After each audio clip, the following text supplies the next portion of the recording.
Hello दोस्तों, नमस्कार। दीक्षा पीछे चैनल में आपका स्वागत है। आज हम आधुनिक इतिहास पढ़ाएंगे। किसके लिए? वीडियो के लिए, ठीक है, क्योंकि 26 और 27 को एग्जाम है इसका। इसके पहले एशियंट और मेडुअल का, मतलब प्राचीन और मध्यकाल का हम पाठ खत्म कर चुके हैं। अब आज हम आधुनिक इतिहास का मॉडर्न हिस्ट्री पढ़ाएंगे, ठीक है। आज इसमें जो पहला चैप्टर होगा आपका, भारत में यूरोपियन का आगमन, पुर्तगाली, डच, अंग्रेजी और फ्रांसीसी, ठीक है। और ये इम्पोर्टेंट चैप्टर भी है। तो आज यहाँ से देखते हैं पहला क्वेश्चन। पहला क्वेश्चन है, वास्को डी गामा का मकबरा दफन स्थान भारत के निम्नलिखित में से किस स्थान पर स्थित है? वह कोच्चि, मतलब कहाँ पर पड़ता है? केरल में। वास्को डी गामा का मकबरा दफन स्थान भारत के कोच्चि, केरल में स्थित है।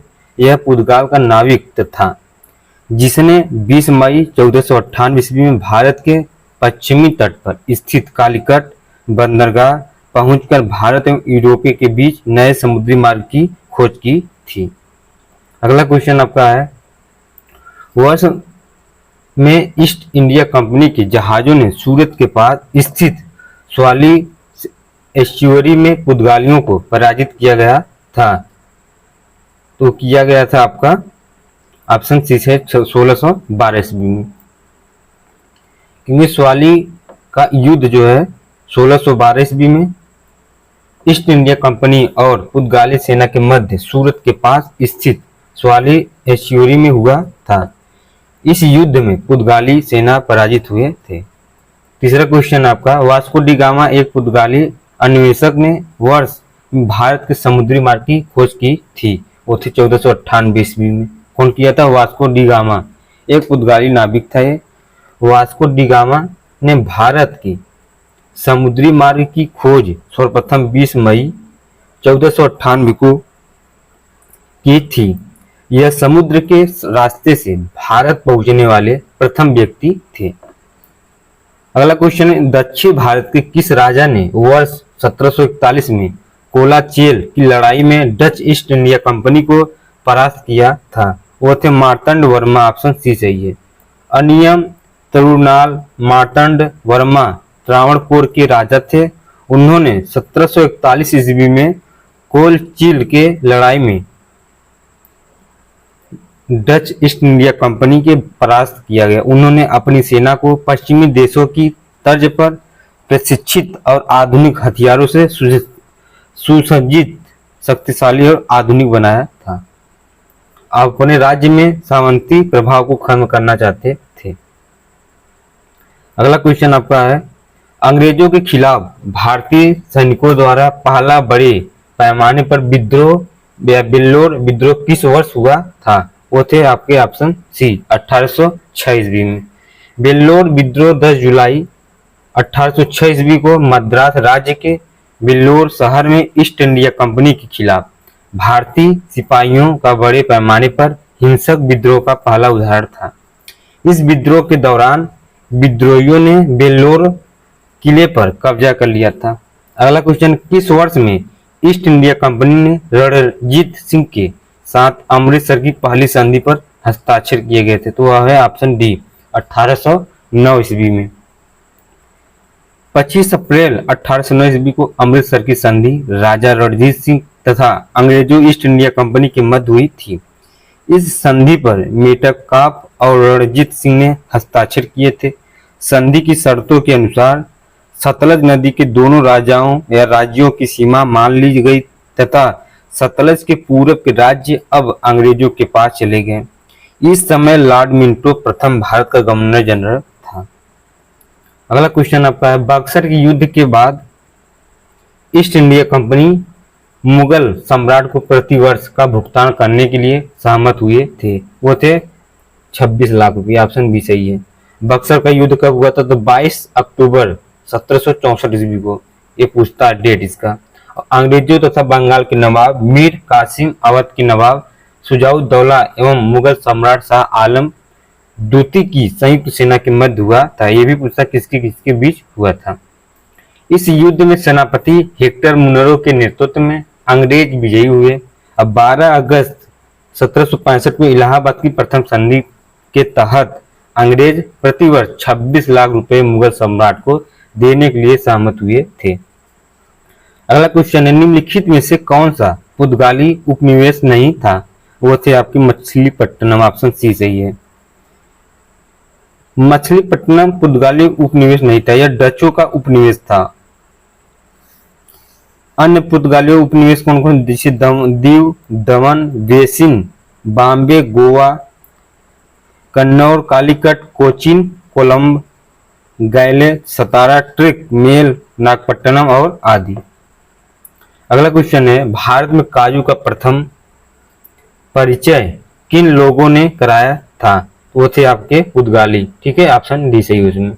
भारत कृषि में पुर्तगालियों की महत्वपूर्ण देन है। अब भारत में तंबाकू, मूंगफली, आलू, लाल मिर्च, मकई, टमाटर, शकरकंद, चीकू, काजू, अमरूद, पाइन एप्पल और शरीफा इत्यादि पुर्तगालियों के द्वारा ही भारत में लाया गया था। इसके अलावा भारत में पहली बार प्रिंटिंग प्रेस का प्रयोग तथा जहाज निर्माण उद्योग पुर्तगालियों की ही देन है। अगला क्वेश्चन है, पहली डेनिश ईस्ट इंडिया कंपनी ने अपना परिचालन किस वर्ष में शुरू किया था? वो थे 1616 ईस्वी में, ऑप्शन ए सही है। डेनमार्क ने राजा क्रिश्चियन IV ने एक चार्टर के माध्यम से 17 मार्च 1616 ईस्वी को डेनिश ईस्ट इंडिया कंपनी की स्थापना की गई थी। कंपनी ने अपना परिचालन वर्ष 1616 ईस्वी में प्रारंभ किया था। इसके बाद बंगाल के श्रीरामपुर में 1676 ईस्वी में दूसरी फैक्ट्री स्थापित की गई और 1845 ईस्वी में उन्होंने अपनी सभी फैक्ट्रियां ब्रिटिश कंपनी को बेच दी और भारत से चले गए। अगला क्वेश्चन है आपका, बक्सर के युद्ध के बाद के नवाब को इलाहाबाद और कड़ा को मुगल सम्राट को सौंप दिया जो ब्रिटिश सैनिकों के संरक्षण के अंतर्गत आया था? वो थे आपके अवध, ऑप्शन डी सही है। बक्सर का युद्ध 22 अक्टूबर 1764 ईस्वी को बंगाल के नवाब मीर कासम और के नवाब कौन थे? सिराजुद्दौला तथा मुगल सम्राट के शाह आलम द्वितीय हेक्टर मुनरो के नेतृत्व वाली अंग्रेजी सेना के बीच लड़ा गया था। 12 अगस्त 1765 को क्लाइव ने अवध के नवाब सिराजुद्दौला और मुगल सम्राट शाह आलम द्वितीय के साथ इलाहाबाद की प्रथम संधि की गई, जिसकी मुख्य शर्तें इस प्रकार थी। पहला था, अवध के नवाब से इलाहाबाद एवं कड़ा के जिले लेकर मुगल सम्राट को दिए जाएंगे। दूसरा था 26 लाख वार्षिक पेंशन मुगल सम्राट को दे देगी। तीसरा इसमें था, मुगल सम्राट बंगाल, बिहार, उड़ीसा की दीवानी कंपनी को प्रदान करेगा। अगला क्वेश्चन आपका है, वास्को डी गामा किस वर्ष कालीकट में उतरा? वो थे आपके 1498 ईस्वी में। 17 मई 1498 को वास्को डी गामा कालीकट के तट पर उतरा था। वास्को डी गामा समुद्री मार्ग द्वारा अब्दुल मजीद नामक गुजराती पथ प्रदर्शक की सहायता से उत्तर मासा अंतरद्वीप को पार करके भारत पहुंचने वाले पहला यूरोपीय नाविक था। अगला चैप्टर था मराठा साम्राज्य।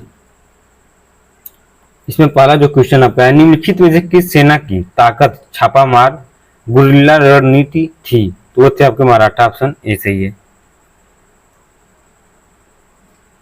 शिवाजी ने मुगलों के विरुद्ध इस पद्धति का काफी प्रयोग किया था, किसका? गुरिल्ला का।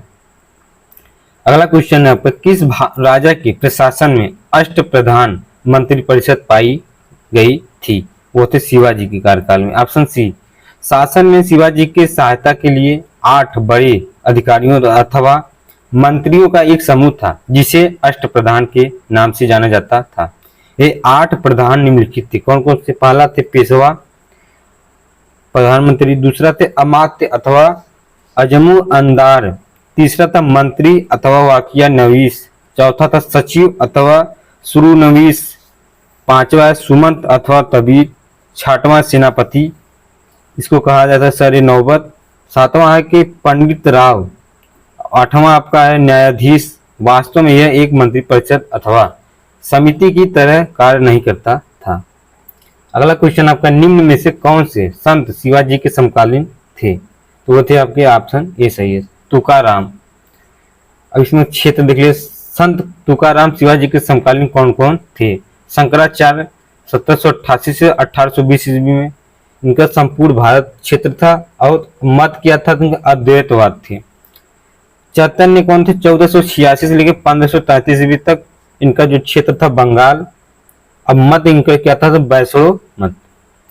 तुकाराम 1598 ईस्वी से लेकर 1650 ईस्वी तक इनका जो क्षेत्र था वो थे महाराष्ट्र। अब मत क्या था? वारकरी मत।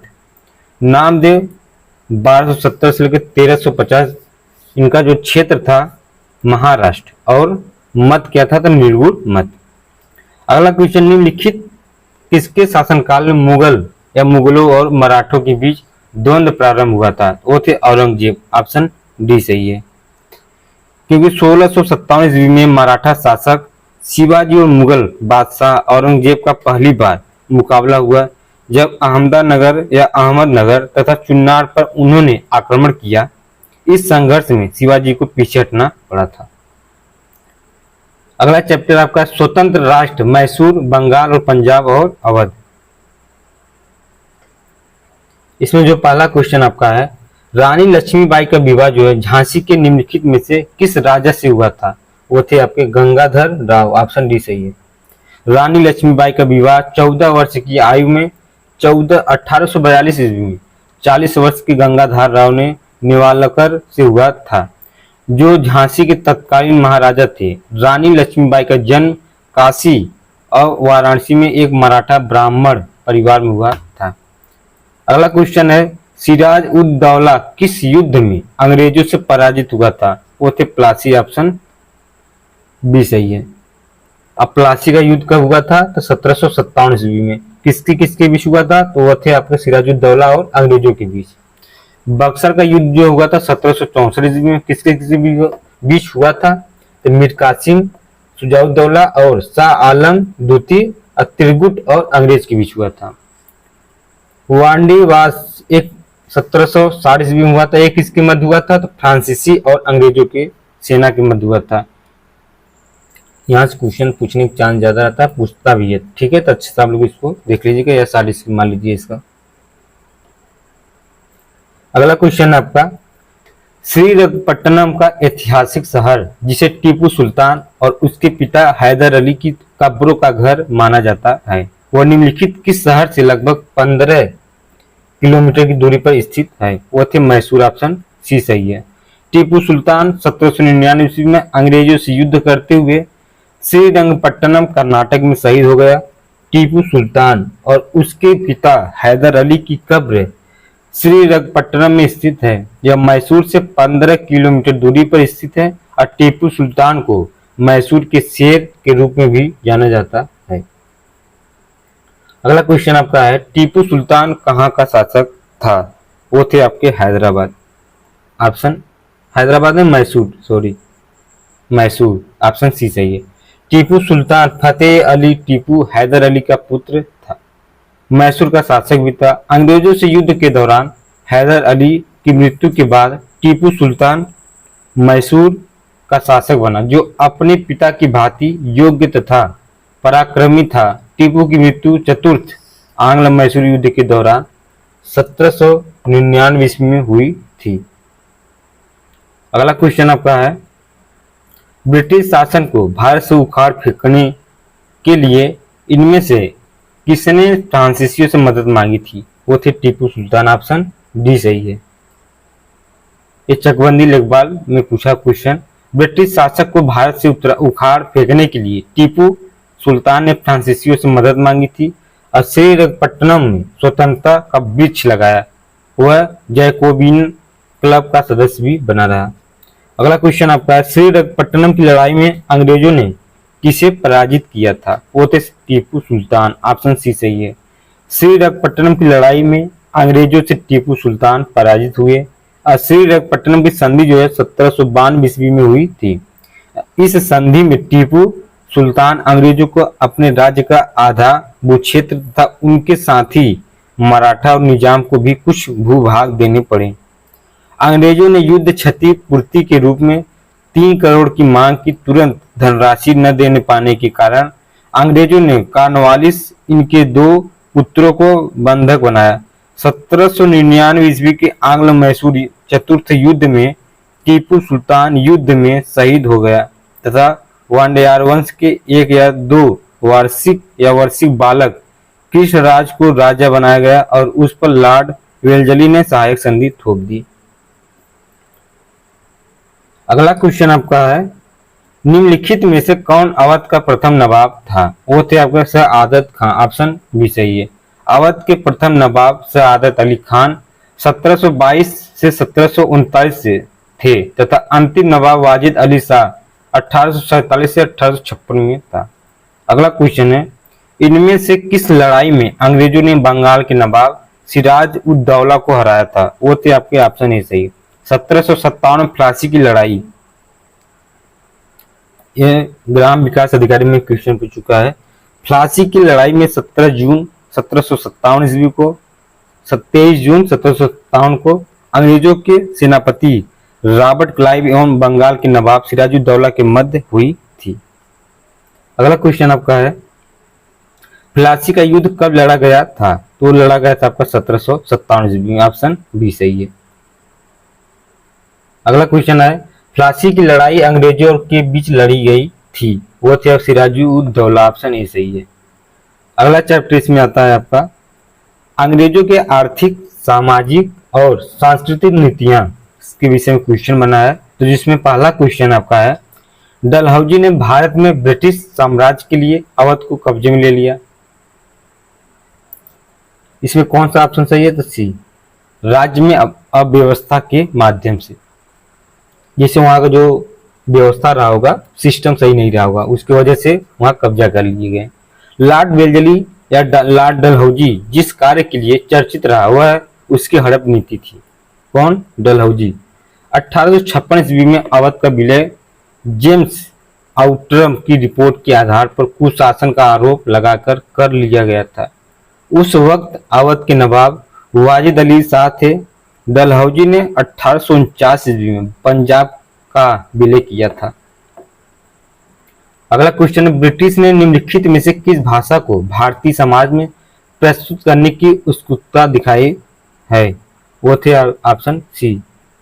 ब्रिटिश ने अंग्रेजी भाषा को भारतीय समाज में प्रस्तुत करने की उत्सुकता दिखाई। औपनिवेशिक शासन को सुचारू रूप से चलाने के लिए एक ऐसे वर्ग की आवश्यकता को पूर्ण करने के लिए जो रंग रूप से भारतीय किंतु चिंतन व्यवहार के स्तर पर अंग्रेज हो के लिए उन्होंने अंग्रेजी शिक्षा का प्रचार प्रसार किया था। अगला क्वेश्चन, निम्नलिखित में से किसे अंग्रेजों द्वारा शुरू किए गए सबसे महत्वपूर्ण योगदानों में से एक माना जाता है? वो है आपका ऑप्शन बी, रेलवे। अगला क्वेश्चन है, अस्थाई बंदोबस्त सबसे पहले शुरू किया गया था। तो किया गया था आपका बंगाल और बिहार में। ऑप्शन ए सही है। अस्थाई बंदोबस्त सबसे पहले बंगाल और बिहार में शुरू किया गया था। अस्थाई बंदोबस्त अथवा इस्तेमारी या बंदोबस्त ईस्ट इंडिया कंपनी और बंगाल के जमींदारों के बीच कर वसूलने से संबंधित एक अस्थाई व्यवस्था हेतु समझौता था। कर वसूलने से संबंधित एक अस्थाई व्यवस्था हेतु समझौता था जिसे बंगाल में लॉर्ड कॉर्नवालिस द्वारा 22 मार्च 1793 को लागू किया गया था। इस व्यवस्था के तहत लगभग 10/11 भाग सरकार तथा 1/11 भाग जमींदारों को निश्चित किया गया था। यह व्यवस्था ब्रिटिश भारत के 19% भूभाग विस्तृत थी। इनमें से कौन हड़प नीति का कट्टर समर्थक था? वो थे लॉर्ड डलहौजी। ऑप्शन बी सही है। लॉर्ड डलहौजी का कार्यकाल जो है 1448 ईस्वी से 1856 ईस्वी तक था। डलहौजी ने भारतीय राज्यों को ब्रिटिश क्षेत्र में सम्मिलित करने के लिए राज्य हड़प नीति अथवा व्यपगत का सिद्धांत अपनाया, जिसके तहत सतारा प्रथम राज्य, जयपुर, संभलपुर, बघाट, उदयपुर, झांसी, नागपुर एवं अवध का विलय किया गया। डलहौजी के समय ही प्रथम रेल मुंबई थे थार की कीमत 1853 ईस्वी में चलाई गई थी। अगला क्वेश्चन है, ब्रिटिश सरकार ने भारत में सरकार की संरचना में कुछ सुधारों की घोषणा की, जिन्होंने मार्ले मिंटो सुधार के रूप में जाना जाता है। वो ऑप्शन बी 1909 ईस्वी में। 1909 ईस्वी के भारत शासन अधिनियम को भारत सचिव और वायसराय के नाम पर मार्ले मिंटो सुधार भी कहा जाता है। इस एक्ट के तहत केंद्रीय व प्रांतीय विधानमंडलों के आकार एवं शक्ति में वृद्धि की गई थी तथा मुस्लिमों के पृथक निर्वाचन एवं मताधिकार की व्यवस्था की गई। इसके परिणाम स्वरूप हिंदू मुस्लिम एकता में दरार पड़ गया, जो कालांतर में भारत के विभाजन का आधार बनी है। अगला क्वेश्चन है, ईस्ट इंडिया कंपनी ने किस वर्ष में कलकत्ता में सर्वोच्च न्यायालय की स्थापना की गई थी? वो थे ऑप्शन सी 1773 ईस्वी में। 1773 के रेगुलेटिंग एक्ट से इंग्लैंड के सम्राट को कलकत्ता में सर्वोच्च न्यायालय स्थापित करने का अधिकार प्राप्त हुआ। 26 जुलाई 1774 को कलकत्ता में सुप्रीम कोर्ट की स्थापना की गई। यहाँ एक मुख्य तथा 3 अन्य न्यायाधीश की नियुक्ति की व्यवस्था की कि जो अंग्रेजी कानून के अनुसार प्रजा के मुकदमों का निर्णय करते थे। इसका कार्य क्षेत्र बंगाल, बिहार तथा उड़ीसा तक था। सर एलिजा इम्पे इसके पहले मुख्य न्यायाधीश नियुक्त किए गए। चैम्बर्स, ली, मैस्टर और हाइड इसके अन्य न्यायाधीश थे। अगला क्वेश्चन आपका है, भारत में पहली रेलगाड़ी किस वर्ष में और किन 2 स्थानों के बीच चलाई गई थी? तो वो थे आप ऑप्शन सी 1853 बॉम्बे और थाने के बीच। भारत में पहली रेलगाड़ी लॉर्ड डलहौजी के गवर्नर काल में 16 अप्रैल 1853 को मुंबई से थाने के बीच 34 किलोमीटर छोटे रेलमार्ग पर चलाई गई थी। पहला विद्युतीकरण रेलमार्ग मुंबई वीटीवी से पुला हाइवर के मध्य चलाया गया था। अगला क्वेश्चन है, भारत में सबसे पहली जनगणना किस वर्ष में हुई थी? वो थे 1872 में। पहली जनगणना किसके भी काल में हुआ था? तो भारत में जनगणना की शुरुआत जो है 1872 में लॉर्ड मेयो के कार्यकाल में हुई थी। कि भारत में नियमित जनगणना की शुरुआत जो है 1881 में लॉर्ड रिपन में कार्यकाल में शुरू हो गया था। और 2011 की जनगणना के भारत की 15वीं जनगणना तथा स्वतंत्र भारत की 7वीं जनगणना थी। अगला क्वेश्चन आपका, 1866 ईस्वी में भारत के संदर्भ में चर्चा करने और भारतीय कल्याण को बढ़ावा देने के लिए ब्रिटिश सार्वजनिक अधिकारियों को प्रभावित करने के लिए लंदन में ईस्ट इंडिया एसोसिएशन का आयोजन किसने किया था? वो थे दादा भाई नौरोजी। ऑप्शन ए सही है। दादा भाई नौरोजी ब्रिटिश कालीन भारत के एक पारसी बुद्धिजीवी, राजनैतिक एवं सामाजिक नेता थे। उन्हें भारत का अयोवृद्ध पुरुष कहा जाता है। 1866 में भारत के संदर्भ में चर्चा करने और भारतीय कल्याण को बढ़ावा देने के लिए ब्रिटिश सार्वजनिक अधिकारियों को प्रभावित करने के लिए लंदन में ईस्ट इंडिया एसोसिएशन का गठन किया। वह 1892 से लेकर 1895 तक यूनाइटेड किंगडम के हाउस ऑफ कॉमन्स के सदस्य थे। अगला क्वेश्चन आपका, निम्नलिखित में से कौन सा दूसरा प्रांत तथा जिसने सहायक संधि को स्वीकार किया था? वो थे बी मैसूर। ऑप्शन बी सही है। लॉर्ड वेल्जली की सहायक संधि को स्वीकार करने वाला प्रथम भारतीय शासक हैदराबाद का निजाम था। निजाम ने सन 1798 ईस्वी में लॉर्ड वेल्जली की सहायक संधि को स्वीकार किया। मैसूर दूसरा राज्य था जिसने 1799 ईस्वी में संधि पर हस्ताक्षर किया, जबकि 1801 ईस्वी में वेल्जली ने अवध के नवाब को इस संधि पर हस्ताक्षर करने के लिए बाध्य किया। सहायक संधि किस या किसी भी राज्य से संप्रभुता को छीनने वाला दस्तावेज था। अगला क्वेश्चन आपका है, निम्नलिखित में से कौन सी प्रणाली भारत में ब्रिटिश शासन के दौरान भूमि राजस्व प्रणाली से संबंधित नहीं था? तो वो थे आपके ऑप्शन सी दस्तक। अंग्रेजों के आगमन से पूर्व भारत में जो परंपरागत भूमि व्यवस्था कायम थी उसमें भूमि पर किसानों का अधिकार था तथा फसल का एक भाग सरकार को दे दिया जाता था। वर्ष 1765 में इलाहाबाद की संधि के द्वारा ईस्ट इंडिया कंपनी ने बंगाल, बिहार एवं उड़ीसा दीवानी प्राप्त कर ली थी। यद्यपि 1771 ईस्वी में ईस्ट इंडिया कंपनी ने भारत में प्रचलित पुरानी भू राजस्व प्रणाली को जारी रखा, परंतु कंपनी ने भू राजस्व की दरों में वृद्धि कर ली। मुख्य रूप से अंग्रेजों ने भारत में 3 प्रकार के भू राजस्व पद्धति लागू किया था। पहला था जमींदारी पद्धति, कब हुआ था? तो 1793 ईस्वी में। दूसरा रैयतवाड़ी पद्धति 1792 ईस्वी में। तीसरा महालवाड़ी पद्धति 1822 में, जबकि 10 तक कोई भू राजस्व प्रणाली नहीं है। ठीक है, अगला क्वेश्चन आपका है, बम्बई बॉम्बे मतलब अब छत्रपति शिवाजी महाराज टर्मिनल से थाने तक भारत में पहली यात्रा ट्रेन वर्ष चली थी। वो थे आपके ऑप्शन सी 1853 में, हम लोग देख चुके हैं।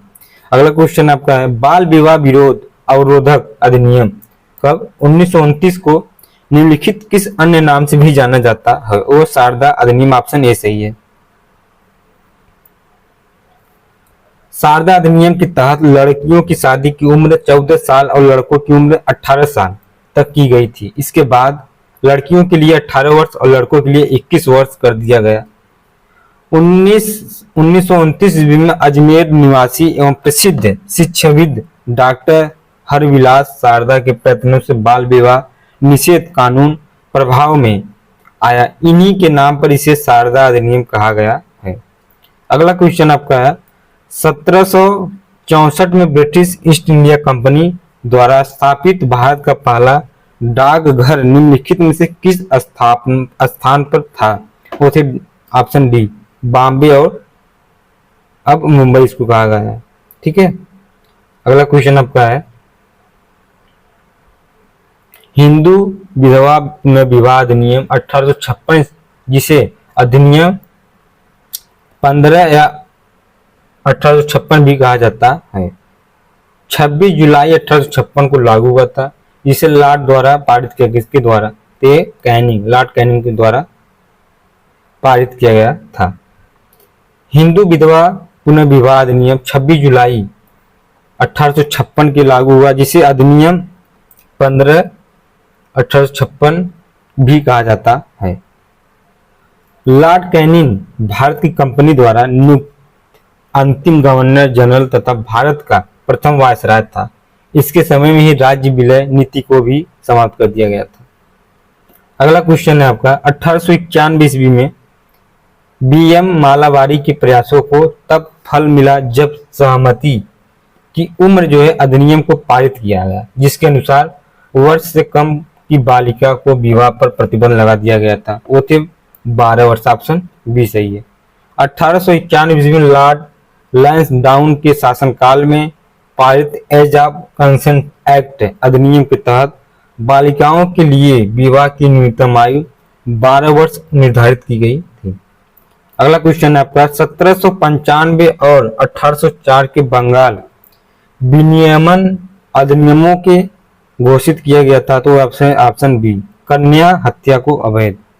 1795 ईस्वी को 1804 ईस्वी के बंगाल विनियमन अधिनियमों द्वारा कन्या हत्या को अवैध घोषित किया गया। इस अधिनियम के अंतर्गत शिशु हत्या पर प्रतिबंध लगाया गया था।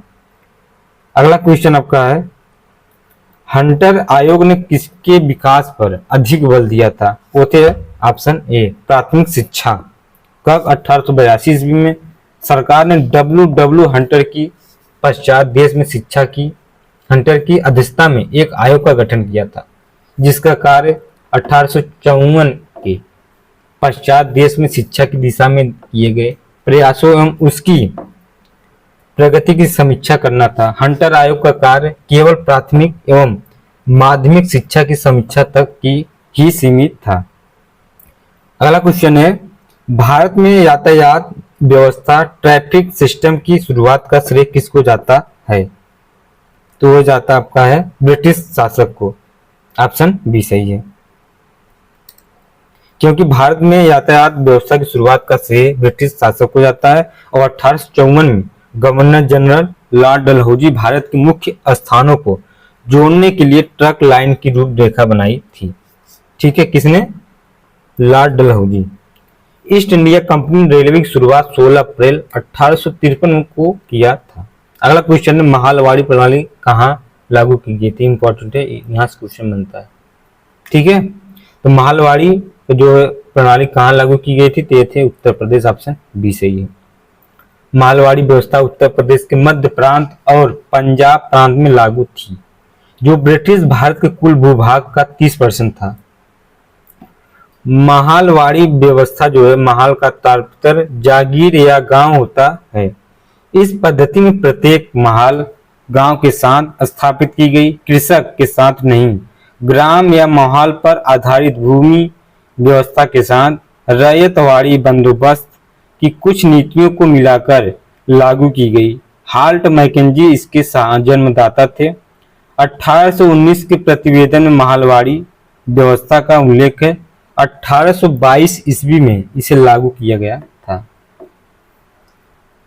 अगला चैप्टर आता है आपका किसान मजदूर एवं वामपंथी आंदोलन। ठीक है,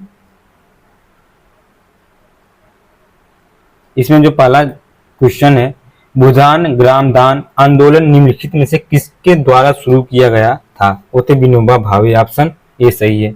भूदान आंदोलन संत विनोबा भावे द्वारा सन 1951 में आरंभ किया गया था। स्वैच्छिक भूमि सुधार आंदोलन था। इस आंदोलन के माध्यम से समाज के सभी वर्गों के हितों की रक्षा की गई थी।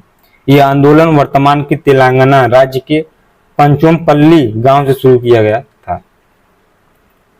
अगला क्वेश्चन, 1928 के बारडोली सत्याग्रह का नेतृत्व किसने किया था, तो सरदार वल्लभ भाई पटेल, ऑप्शन बी सही है।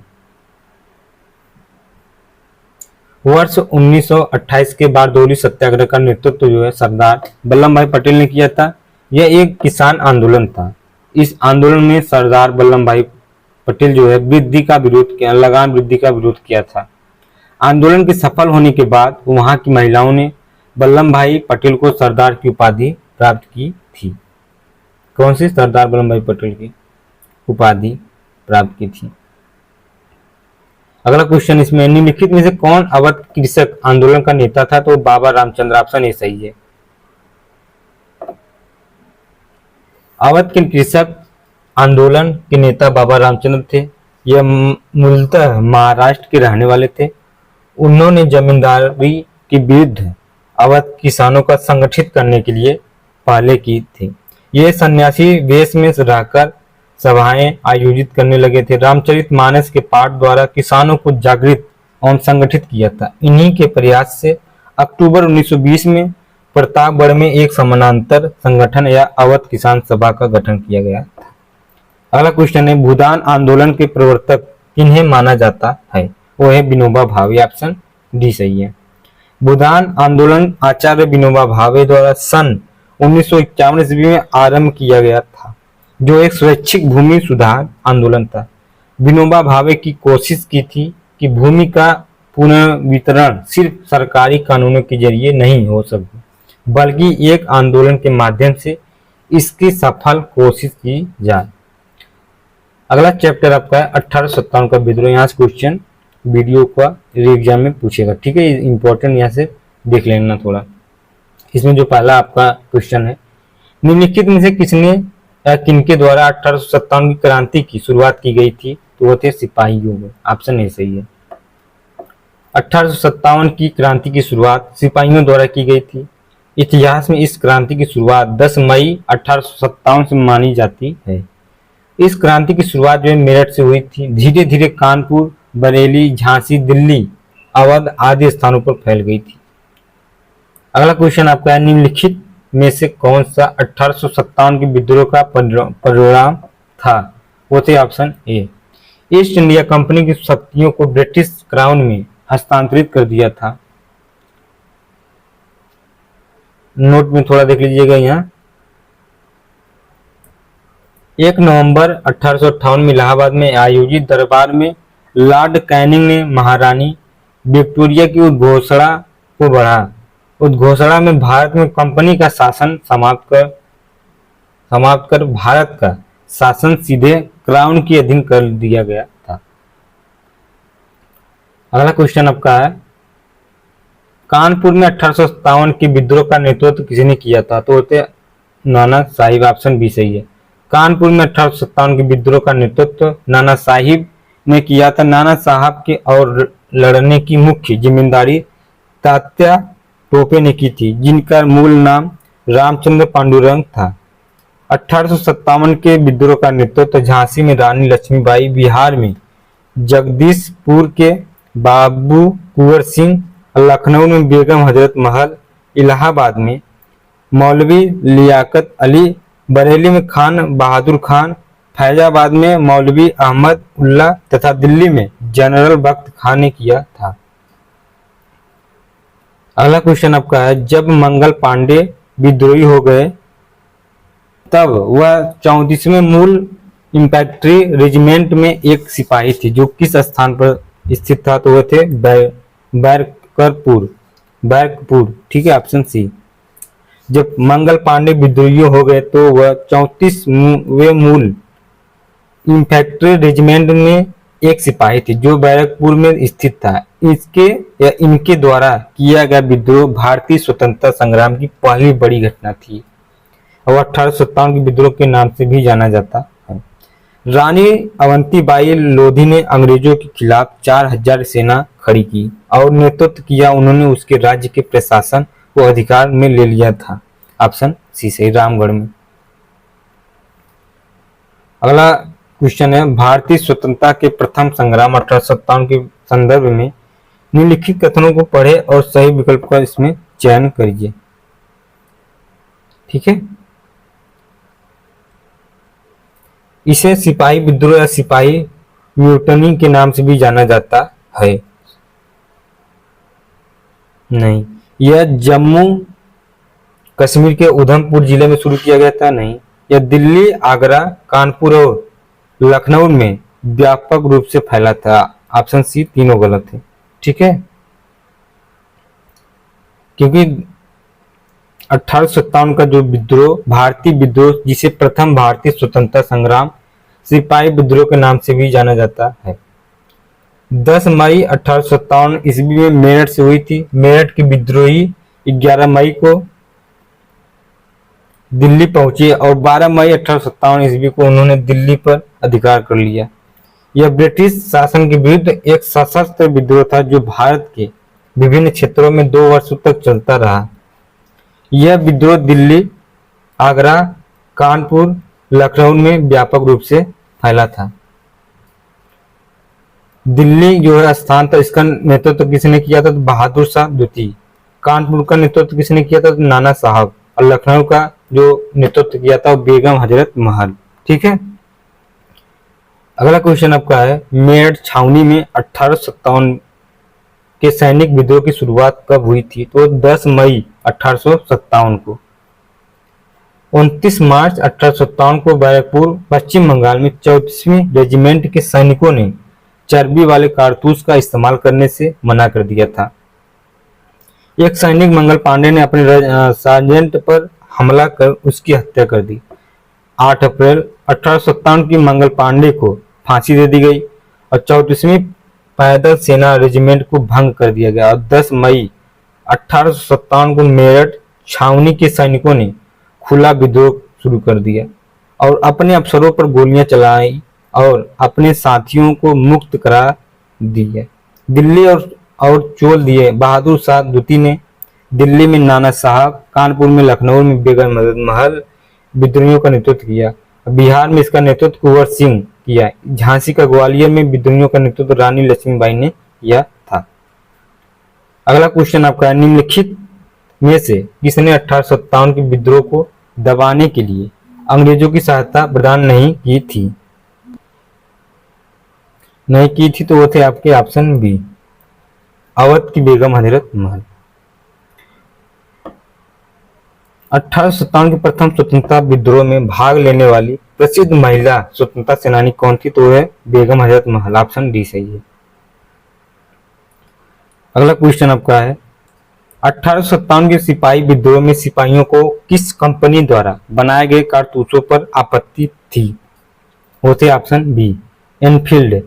1857 में अंग्रेजों ने पुरानी बंदूक ब्राउन बैंस के स्थान पर नई इनफील्ड राइफल को प्रयोग करने का निर्णय लिया। उसके लिए जो कारतूस बनाए गए उन्हें राइफल में भरने से पहले मुंह से खोलना पड़ता था। इन कारतूसों में गाय और सूअर की चर्बी का प्रयोग किया गया था। यह चर्बी वाला कारतूस की वर्ष 1857 की क्रांति का तत्कालीन प्रमुख कारण बना। निम्न में से उन्होंने या किन्होंने 1857 के सिपाहियों विद्रोह को विद्रोह नहीं किया था? John Lawrence, Karl Marx, RC Majumdar और सैयद अहमद खान। तो इसको ऑप्शन बी, कार्ल मार्क्स इसमें विद्रोह नहीं किया। 1857 के सिपाही विद्रोह को कार्ल मार्क्स, बी.डी. सावरकर जैसे विद्वानों ने प्रथम स्वतंत्रता संग्राम के रूप में वर्णित किया है, जबकि जॉन लॉरेंस, सीले, आरसी मजूमदार और सैयद अहमद खान जैसे विद्वानों ने इसे सिपाही विद्रोह बताया गया है। अगला क्वेश्चन है, 1857 के विद्रोह के प्रसिद्ध नेताओं में से एक तात्या टोपे मतलब तात्या टोपे का अंग्रेजों ने 1859 में फांसी दे दी गई थी। कहां पर? तो शिवपुर में। ऑप्शन बी सही है। 1857 के विद्रोह के प्रसिद्ध नेताओं में से एक तात्या टोपे को ब्रिटिश सरकार ने 1859 को शिवपुर में फांसी दे दी गई। इनका मूल नाम क्या था? आत्माराम पांडुरंग। अगला क्वेश्चन है आपका, सिपाही विद्रोह किस वर्ष हुआ था? वो थे 1857। ऑप्शन बी सही है, क्योंकि 1857 के विद्रोह को सिपाही विद्रोह के नाम से भी जाना जाता है। ब्रिटिश सरकार ने 1857 में सैनिकों के प्रयोग के लिए ब्राउन बैंस के स्थान पर इनफील्ड राइफल का प्रयोग शुरू करवाया, जिसमें कारतूस को लगाने से पूर्व दांत से खींचना पड़ता था। क्योंकि कारतूस में गाय और सूअर दोनों की चर्बी लगी थी, इसलिए हिंदू और मुस्लिम सैनिक भड़क उठे। परिणाम स्वरूप 1857 के सिपाही विद्रोह की शुरुआत भी हुई थी। अगला चैप्टर आपका सामाजिक एवं धार्मिक आंदोलन। इसमें जो पहला आपका क्वेश्चन है, सर्वेंट ऑफ इंडिया सोसाइटी के स्थापना द्वारा 1905 में कल्याणकारी कार्यों में विभिन्न जातियों और धर्मों के भारतीयों को एकजुट करने और प्रशिक्षित करने के लिए की गई थी। वो थे option B, Gopal Krishna Gokhale. Servant of India society की स्थापना गोपाल कृष्ण गोखले द्वारा 12 जून 1905 में कल्याणकारी कार्यों में विभिन्न जातियों और धर्मों के भारतीयों को एकजुट करने और प्रशिक्षित करने के लिए की गई थी। इस संगठन ने शिक्षा, स्वच्छता, स्वास्थ्य देखभाल को बढ़ावा देने और अस्पृश्यता की सामाजिक बुराइयों से लड़ने के लिए भेदभाव, शराब, गरीबी, महिलाओं का उत्पीड़न और घरेलू शोषण से महिलाओं की सुरक्षा के लिए अभियान चलाया। यह महात्मा गांधी के राजनीतिक गुरु व महादेव गोविंद रानडे के शिष्य थे। भारत सचिव माल्य ने इन्हें एक ताल ठोकने वाला चिमटा कहा है। अगला क्वेश्चन आपका है, निम्नलिखित में से किसने सबसे पहले धन की निकासी का सिद्धांत प्रतिपादित किया है? तो यह ऑप्शन है दादा भाई नौरोजी। दादा भाई नौरोजी ने अपनी पुस्तक poverty and un-British rule in India में से सबसे पहले धन निकासी का सिद्धांत प्रतिपादित किया। उन्होंने धन निष्कासन को सभी बुराइयों की बुराई, एविल ऑफ एविल्स कहा गया है। अगला क्वेश्चन आपका है, वेदों की ओर लौटो या वेदों की ओर वापस जाओ का नारा किसने दिया था? तो वो दयानंद सरस्वती। ऑप्शन बी सही है। वेदों की ओर लौटो या वेदों की ओर वापस जाओ का नारा स्वामी दयानंद सरस्वती ने दिया था। और स्वामी दयानंद सरस्वती 1824 से 83 ईस्वी के बचपन का नाम मूलशंकर था। उनका जन्म गुजरात के मोरबी रियासत के निवासी एक ब्राह्मण कुल में हुआ था। स्वामी विरजानंद से उन्होंने वेदों के शुद्ध अर्थ तथा वैदिक धर्म के प्रति अगाध श्रद्धा प्राप्त की थी। वैदिक धर्म को शुद्ध रूप से पुनः स्थापित करने के उद्देश्य से 1875 ईस्वी में स्वामी दयानंद सरस्वती ने मुंबई में आर्य समाज की स्थापना किया था। अगला क्वेश्चन है आपका, 1875 अलीगढ़ आंदोलन से किसका नाम जुड़ा था? वो थे sir Syed Ahmad Khan. Option D सही है। 1875 ईस्वी के अलीगढ़ आंदोलन से सर सैयद अहमद खान का नाम जुड़ा है। सर सैयद अहमद खान 1817 से 1898 ईस्वी में मुसलमानों के सबसे प्रमुख समाज सुधारक थे। वह आधुनिक वैज्ञानिक विचारों से काफी प्रभावित थे तथा जीवन भर इस्लाम के साथ उनका तालमेल करने के लिए प्रयासरत रहे। उन्होंने कहा कि धर्म के नेतृत्व में अपरिवर्तनीय नहीं है, धर्म अगर समय के साथ नहीं चलता तो वह जड़ हो जाएगा, जैसा कि भारत में हुआ है। उन्होंने 1875 ईस्वी में अलीगढ़ में मोहम्मदन एंग्लो ओरिएंटल कॉलेज की स्थापना पश्चात विज्ञान तथा संस्कृति का प्रचार करने वाले एक केंद्र के रूप में की थी। बाद में 1920 में यह कॉलेज अलीगढ़ मुस्लिम विश्वविद्यालय के रूप में भी परिवर्तित हो गया था। अगला क्वेश्चन आपका है, मिलान करने के लिए ब्रह्म समाज, रामकृष्ण मिशन, आर्य समाज और सत्य बोधक समाज। ठीक है, इसमें मिलान करने के लिए है आपका, इसे ब्रह्म समाज के संस्थापक कौन था? तो वो थे आपके राजा राम मोहन राय। ठीक है, तो इसके हिसाब से ऑप्शन 3 का ए हो जाएगा। रामकृष्ण मिशन का जो संस्थापक कौन था? स्वामी विवेकानंद थे। उसके बाद आर्य समाज के जो संस्थापक थे दयानंद सरस्वती। और सत्य शोधक समाज के संस्थापक कौन थे? ज्योतिराव फूले। ठीक है, और ब्रह्म समाज का जो स्थापना कब हुआ था? तो 1828 में। और रामकृष्ण मिशन का जो स्थापना है वर्ष हुआ था 1897 में। और आर्य समाज का आपका 1875 में। और सत्य शोधक समाज का स्थापना जो है 1873 में। ठीक है, अगला क्वेश्चन आपका है, स्वामी दयानंद सरस्वती ने किस शहर में पहली बार 1875 में आर्य समाज की स्थापना की थी? वो थे बॉम्बे। ऑप्शन ए सही है। आर्य समाज एक हिंदू सुधार आंदोलन है जिसकी स्थापना स्वामी दयानंद सरस्वती ने 1875 ईस्वी में बॉम्बे में की। स्वामी दयानंद सरस्वती द्वारा रचित सत्यार्थ प्रकाश नामक ग्रंथ आर्य समाज का मूल ग्रंथ है। अलीगढ़ मुस्लिम विश्वविद्यालय की स्थापना किसने की थी? वो थे मोहम्मद इकबाल। ऑप्शन सी सही है। अलीगढ़ मुस्लिम विश्वविद्यालय की स्थापना सर सैयद अहमद खान ने 1875 ईस्वी में मोहम्मदन एंग्लो ओरिएंटल कॉलेज के रूप में स्थापित किया था। मोहम्मदन एंग्लो ओरिएंटल कॉलेज 1920 में अलीगढ़ मुस्लिम विश्वविद्यालय बन गया है। 1828 में ब्रह्म समाज की स्थापना निम्नलिखित में से किसके द्वारा की गई थी? वो की गई थी आपके राजा राम मोहन राय। ऑप्शन ए सही है। 1828 में ब्रह्म समाज की स्थापना राजा राम मोहन राय ने किया था। उन्होंने ब्रह्म समाज के अंतर्गत कई धार्मिक रूढ़ियों को बंद कर दिया, जैसे सती प्रथा। स्वामी विवेकानंद ने रामकृष्ण मिशन की स्थापना किया। स्वामी दयानंद सरस्वती ने आर्य समाज की स्थापना किया था। अगला क्वेश्चन आपका, ब्रह्म समाज की स्थापना किसने की थी? वो किए थे राजा राम मोहन राय। ऑप्शन ए सही है। भारत में राजनीतिक सुधार के लिए आंदोलन शुरू करने वाले भारतीय नेता कौन थे? तो थे राजा राम मोहन राय। ऑप्शन बी सही है। राजा राम मोहन राय भारत में राजनीतिक सुधार के लिए आंदोलन शुरू करने वाले पहले भारतीय नेता थे। मानवतावादी थे। उनकी विश्व बंधुत्व में गहरी आस्था थी। ये जीवन की स्वतंत्रता तथा संपत्ति ग्रहण करने की प्राकृतिक अधिकारों को समर्थक थे।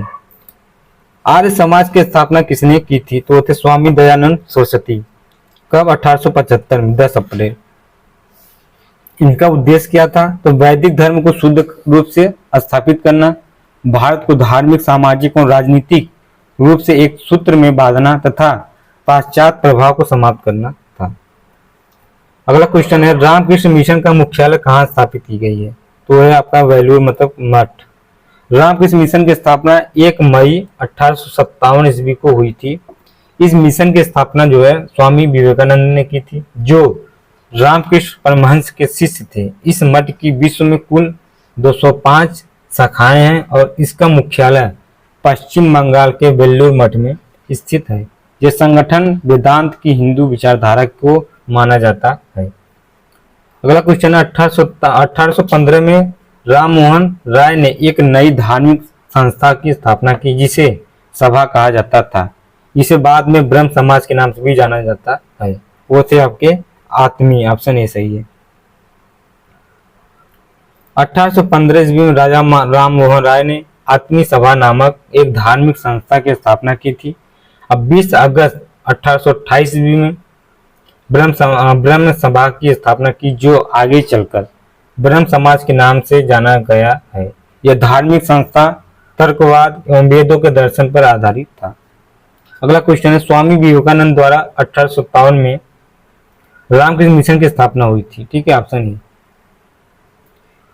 स्वामी विवेकानंद ने 1857 में रामकृष्ण मिशन की स्थापना की थी। यह रामकृष्ण परमहंस के प्रमुख शिष्य भी थे। इनका जो मूल नाम था नरेंद्र था। उन्होंने 1893 ईस्वी में शिकागो अमेरिका में आयोजित प्रथम विश्व धर्म सम्मेलन में भाग लिया था। अमेरिका जाने से पूर्व महाराजा खेतड़ी के सुझाव पर उन्होंने अपना नाम स्वामी विवेकानंद रखा। इनका भाषण सुनकर अमेरिकी अखबार न्यूयॉर्क हेराल्ड ने लिखा था कि निश्चित रूप से विश्व धर्म सम्मेलन के सर्वप्रमुख व्यक्ति स्वामी विवेकानंद थे। विश्व धर्म संसद 1893 में स्वामी विवेकानंद ने हिंदू धर्म के बारे में विस्तार से बताया है। इसमें कौन था? शिकागो, ऑप्शन बी सही है।